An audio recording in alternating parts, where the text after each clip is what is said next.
Ireland is a land shrouded in mist and mystery.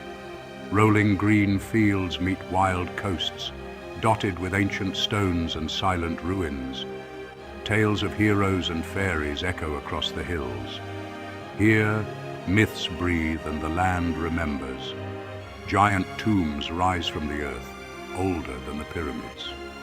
To know Ireland, listen to its stories. They are the key to what lives on today. Long before the Celts, small tribes crossed icy seas to Ireland, living by the coast and in valleys. They fished, hunted and gathered, slowly learning the land's secrets. Around 6,000 years ago, they built stone tombs. New Grange, older than Stonehenge or the pyramids. Each winter solstice, sunlight fills its heart, connecting past and present. By the time the Celts arrived, Ireland was already a land of monuments and memory.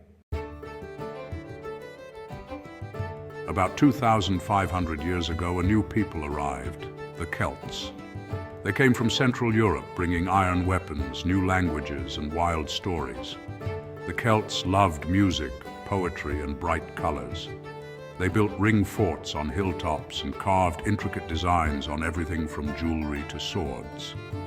Celtic society was a patchwork of clans and kingdoms.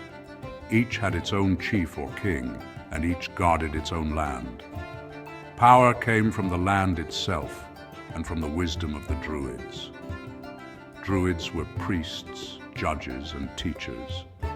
They kept the old stories and spoke to the gods beneath oak trees and sacred wells. The Celts believed the world was alive with spirits. Heroes like Cú Chulainn and Queen Medb were more than warriors.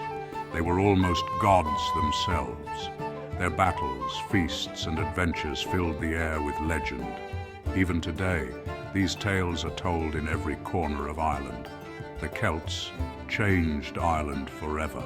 They gave it a language, a culture, and a love of music and myth that still shape Irish life.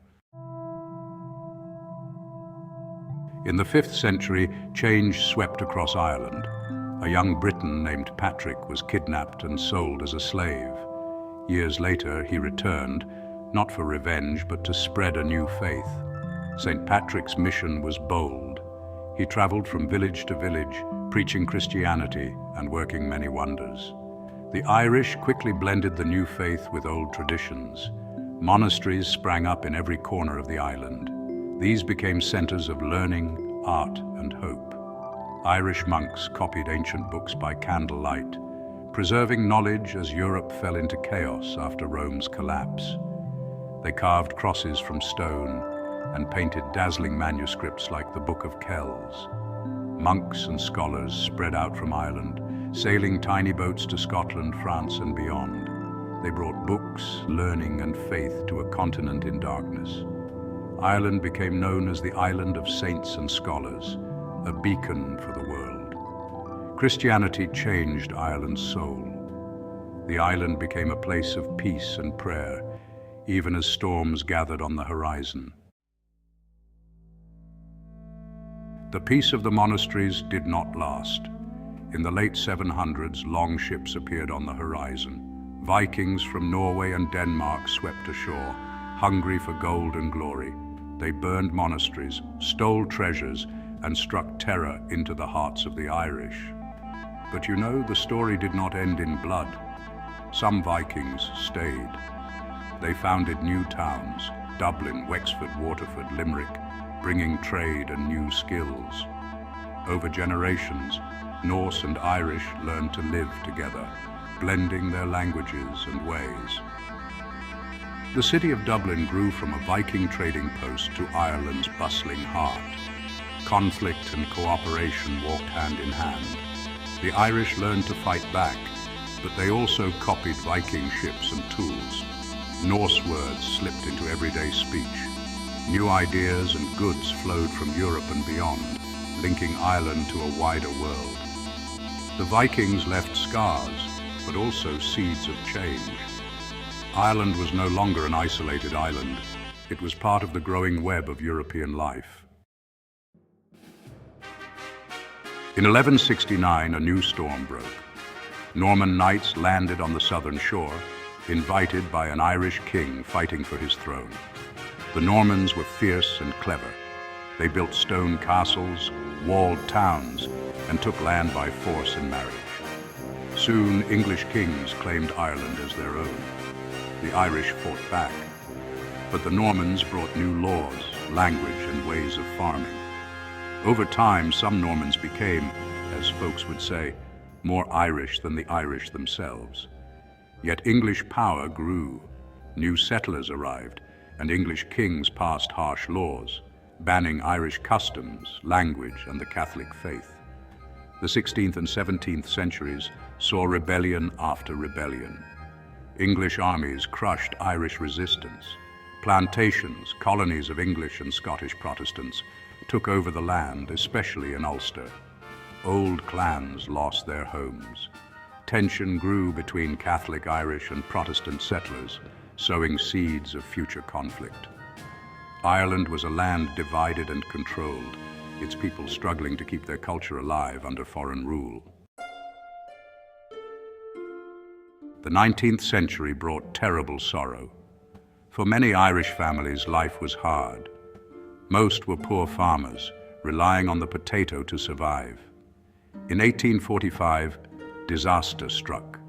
A mysterious blight blackened the potato crops. In just a few short years, hunger spread across the land. 1 million people died. Another million fled across the sea to America, Canada, Australia. Whole villages vanished. The world watched, but help was slow and small. British rulers did little, blaming the Irish for their own suffering. The land filled with empty cottages and silent fields. The trauma of the Great Famine cut deep.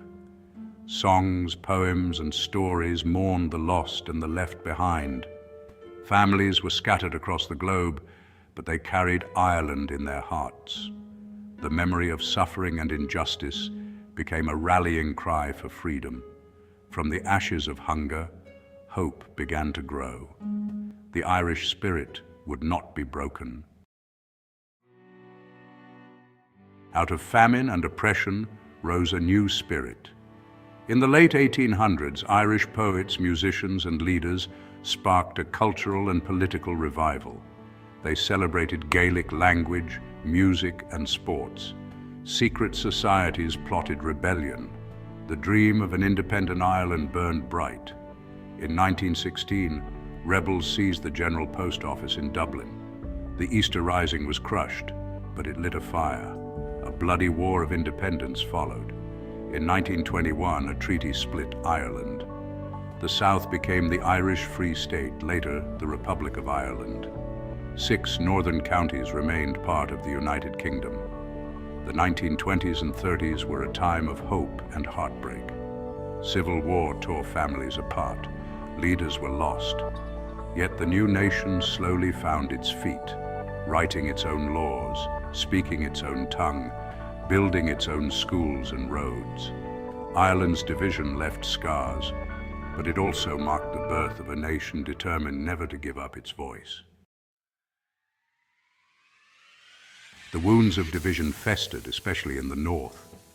In the late 1960s, violence exploded in Belfast and Derry. Catholic and Protestant neighbors turned against each other. Bombings, shootings, and riots killed thousands. The Troubles, as they were called, lasted for 30 years, casting a dark cloud over the whole island. Yet out of pain, peace slowly grew. Brave leaders and ordinary people reached out to old enemies. In 1998, the Good Friday Agreement brought hope. Walls came down and new bridges were built. Ireland moved forward, north and south, toward healing. Today, Ireland is a country transformed. It is modern, vibrant, and open to the world. Dublin's tech hubs and Galway's art festivals draw people from everywhere.